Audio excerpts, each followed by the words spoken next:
So karon mga idol, magpakaon ito ko sa akong mga manok, mga binuhin ako mga idol. Tanawan niyo mga idol akong ipakaon ng mga manok. Sari-sari niya ang akong mga binuhi mga idol, na ipaabo, na manok. Sari-sari siya ang lahi ng mga manuka mga idol.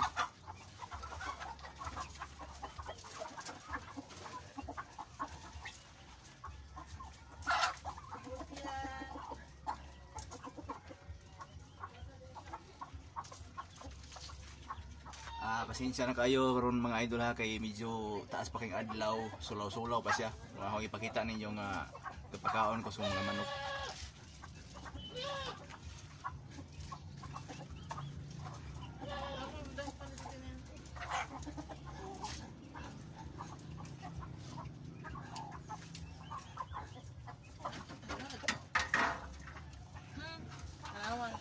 Wala itlog ganyan.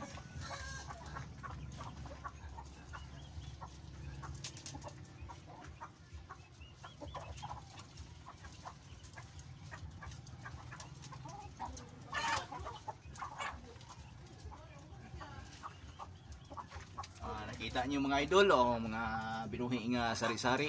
Mga idol, pila na nakabukay, hurot na pag-ihaw. Uhahay, Idol Elias, uhahay!